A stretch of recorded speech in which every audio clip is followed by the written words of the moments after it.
उसका 9 वचन पर। इब्रानियों 8 अध्याय और उसके 9 वचन में लिखा है, यह उस वाचा के समान न होगी जो मैंने उनके बाप दादों के साथ उस समय बांधी थी, जब मैं उनका हाथ पकड़कर उन्हें मिस्र देश से निकाल लाया। क्योंकि वे मेरी वाचा पर स्थिर ना रहे, इसलिए मैंने उनकी सुधि ना ली, प्रभु यही कहता है।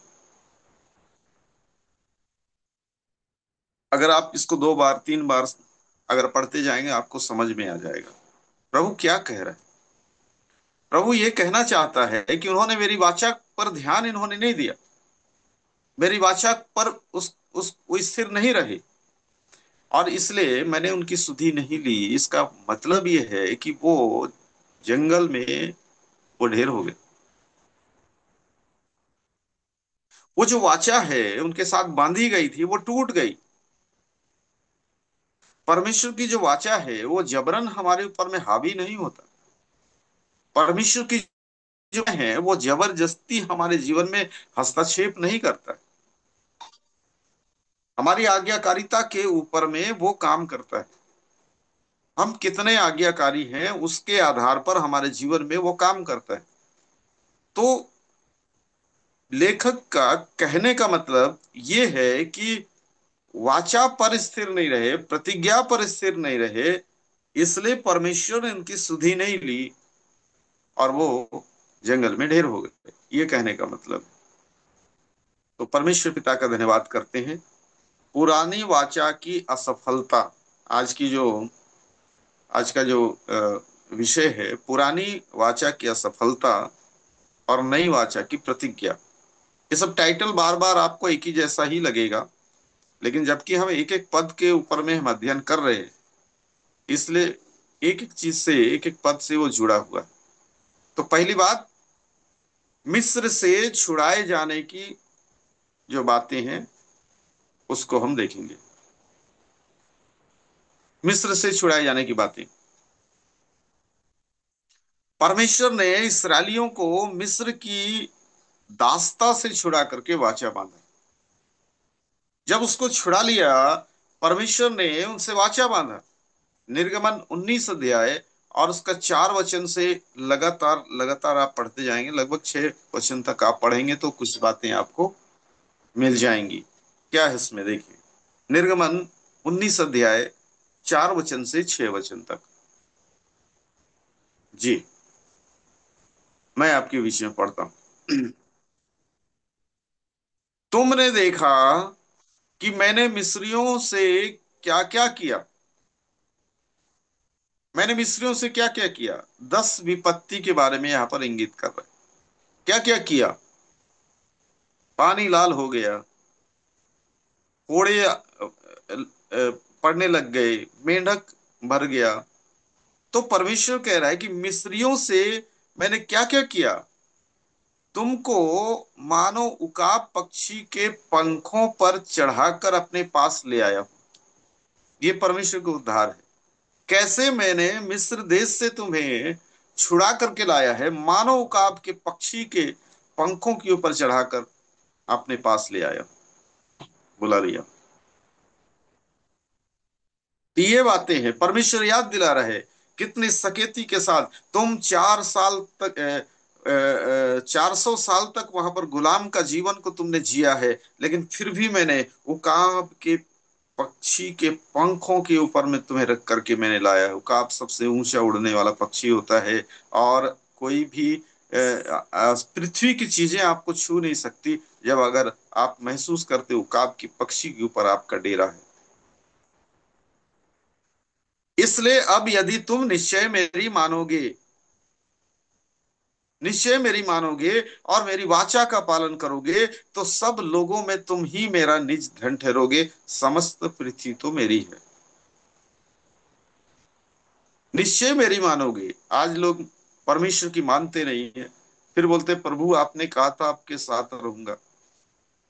आप बिल्कुल अनाज्ञाकारी होते जाओ, परमेश्वर आपके साथ में रहेगा। ये बिल्कुल गलत बात है, ऐसा कभी नहीं हो सकता। आप परमेश्वर के वाचा का पालन करोगे, उसकी आज्ञा का पालन करोगे, उसकी प्रतिज्ञाओं पर विश्वास करोगे, अब परमेश्वर आपके साथ में रहेगा।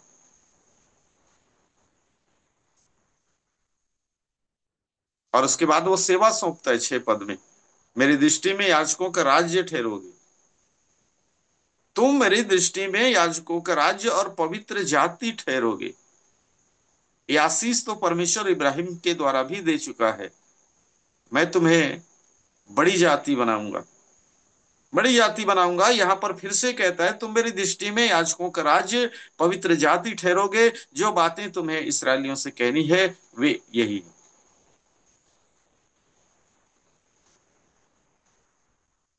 ये जो वाचा है, ये जो व्यवस्था है, ये व्यवस्था पर आधारित प्रतिज्ञा है। और इसे बार बार वो स्मरण दिलाता है, इसराइलियों को बार बार स्मरण दिलाता है कि मैंने तुम्हें कैसे छुड़ाया। ये तो पंख, उकाब के पंख के ऊपर में बैठा करके मैंने तुम्हें लेकर के आया। तो परमेश्वर पिता का धन्यवाद करते, परमेश्वर हमसे प्रेम करता है, चाहे विपरीत परिस्थिति में हो, चाहे मिस्र देश की गुलामी में हो, चाहे मिस्र देश के जैसा अपने जीवन में महसूस करते कि मैं गुलामी का जीवन को जी रहा हूं, मेरे अंदर बीमारी है, मेरे अंदर समस्या है, मेरे अंदर परेशानी है, मेरे परिवार का कोई भी उन्नति नहीं हो रहा है। बेशक ऐसा बहुत सारी चीजें दिखाई जरूर दे सकती हैं, लेकिन परमेश्वर आपके साथ में। परमेश्वर कहता है, मैंने तुम्हें उकाब के ऊपर, उकाब के पंखों के ऊपर बैठा करके मैंने तुम्हें लेकर के आया। तो परमेश्वर अद्भुत परमेश्वर है। परमेश्वर जब इसराइलियों के साथ में उसने वाचा बांधा है, अद्भुत परमेश्वर है, अद्भुत परमेश्वर है। चेलों ने कहा कि ये जो मंदिर है कितना अच्छा है, कितना अच्छा दिख रहा है, भव्य भवन है। प्रभु यीशु ने कहा, ये मंदिर के पत्थर के ऊपर पत्थर नहीं बचेगा कि ये ढाया नहीं जाएगा। 70 साल में वो ढाया गया, 70 साल में वो ढाया गया। और उसके बाद पूरे इसराइलियों को पूरे देश के अंदर में, लगभग 200 देश के अंदर में बिखेर दिया गया, बिखेर दिया गया। लगभग लगभग 200 देश के अंदर में वो बिखर गए। और वो 2500 साल तक वो बाहर ही घूमते रहे।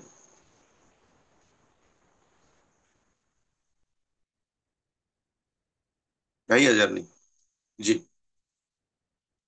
घूमते रहे। लेकिन परमेश्वर उन्हें फिर से उकाब के ऊपर, पंख, उकाब के पंख के ऊपर बैठा करके जैसा उसने कहा है वापस लाया, वैसे ही वो इजराइल देश को बनाया। 1948 में इजराइल देश बना, इनको फिर से वापस ला करके स्थापित किया। हमारा परमेश्वर अपने वाचा से फिरता नहीं। परमेश्वर हमारे ऊपर में दया करने वाला परमेश्वर। तो पुरानी जो वाचा है, आप नोट कर सकते हैं।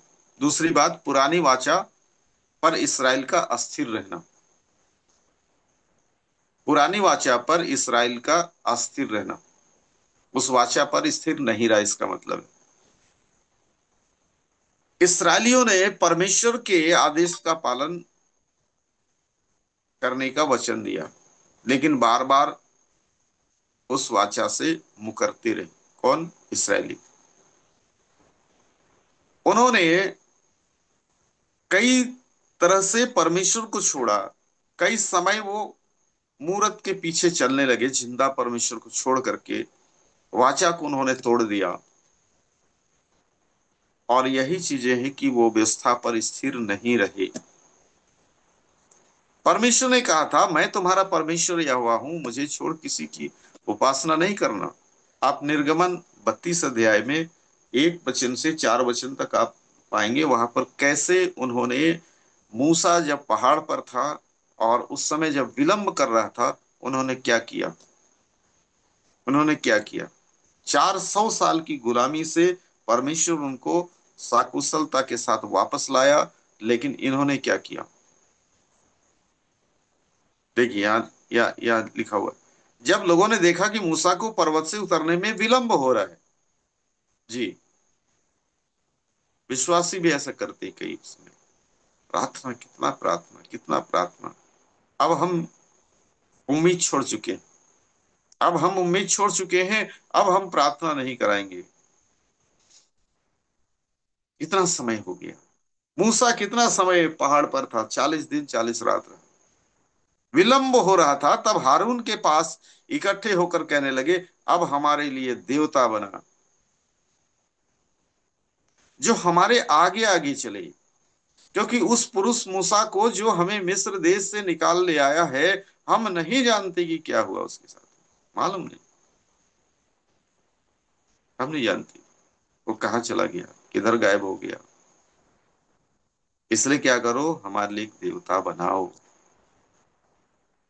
कितने जल्दी वाचा से मुकर जाते हैं लोग। ये मनुष्य की स्थिति है। मनुष्य कैसे परमेश्वर से विमुख हो जाता है, अलग हो जाता है, छोड़ देता है। फिर मजबूर हारून क्या बोले, देखिए 2 पद। हारून को मजबूर कर दिए। तब हारून बोल रहे, हारून ने उनसे कहा, तुम्हारी स्त्रियों, तुम्हारे बेटे बेटियों के कानों में सोने की जो बालियां हैं उन्हें उतारो और मेरे पास ले आओ।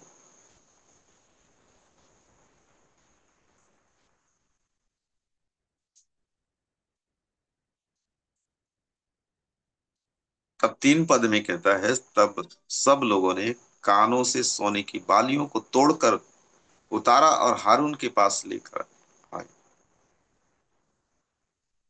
फिर हारून क्या किया? हारून ने उन्हें उनके हाथ से लिया, एक बछड़ा ढालकर बनाया। ये वाचा तोड़ने का एक लाइन है। टाकी से गढ़ा। तब वे कहने लगे, हे इस्राएल, तेरा परमेश्वर जो तुझे मिस्र से छुड़ा कर लाया है, यही यही है। कैसे मनुष्य, कैसे वो विपरीत हो जाता है। परमेश्वर कहता है, तुम्हारा परमेश्वर यहोवा मैं हूं। मुझे छोड़ किसी दूसरे को ईश्वर करके नहीं मानना। परमेश्वर मिस्र से लाया। परमेश्वर अद्भुत काम किया। ऐसा अद्भुत काम किया, पूरे सिटी में लाइट गोल है, अंधेरा छा गया है, लेकिन जहां ये रहते थे वहां लाइट चलता था। ये अद्भुत काम नहीं था क्या?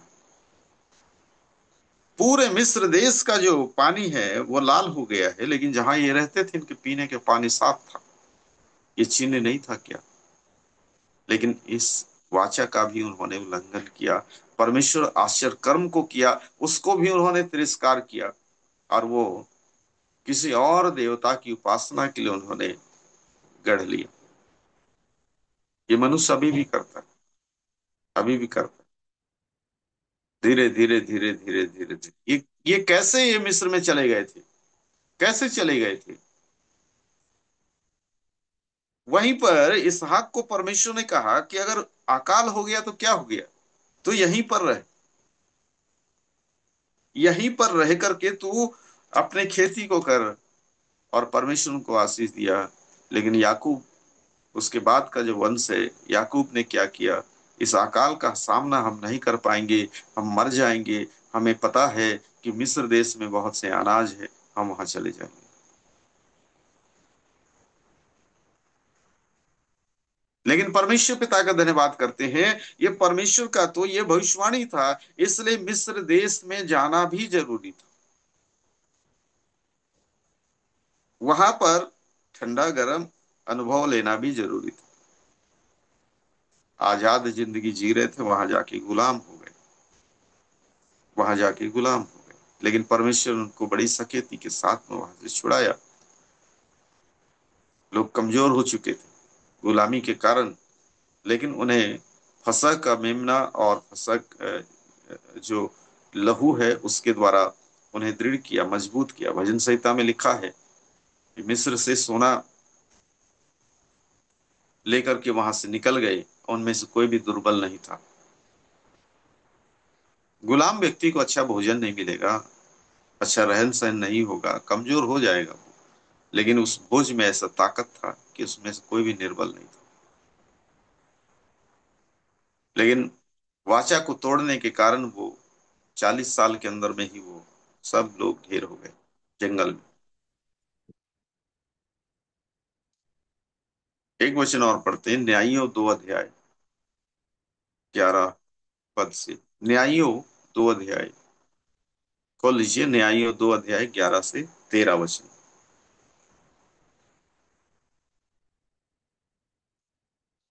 न्यायियों 2 अध्याय 11। इसलिए इसराइली यह कहने लगे, जो यहोवा की दृष्टि में बुरा है, और और बाल नामक देवता की उपासना करने लगे।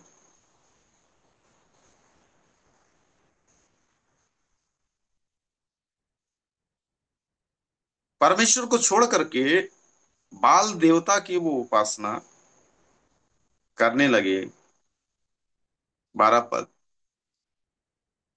इसलिए वे अपने पूर्वजों के परमेश्वर यहोवा को, जो उन्हें मिस्र देश से निकाल लाया था, त्याग कर पराये देवताओं अर्थात आसपास के लोगों के देवताओं की उपासना करने लगी। उन्हें दंडवत किया और यहोवा को रिस दिलाया। इस तरह से उन्होंने वाचा को तोड़ा। और क्या किया? वे यहोवा को त्याग कर वे बाल देवताओं और अस्तोरेत देवियों की उपासना करने लग गए। सब विदेशी देवी देवता हैं, इनकी उपासना वो करने लगे। वाचा को उन्होंने तोड़ा, अर्थात परमेश्वर की जो वाचा है उसमें वो अस्थिर रहे, छोड़ दिया। इसलिए इसराइल पर यहोवा का कोप भड़क उठा। उसने उनको लुटेरों के हाथ में कर दिया, जो उन्हें लूटने लगे, और उसने उनको चारों ओर के शत्रुओं के अधीन कर दिया, और वे फिर अपने शत्रुओं के सामने ठहर ना सके। यहाँ 31 अध्याय उसका 32 वचन में परमेश्वर कहता है, मेरी वाचा को उन्होंने तोड़ा, मेरी वाचा को उन्होंने तोड़ा, यद्यपि मैं उनका पति था।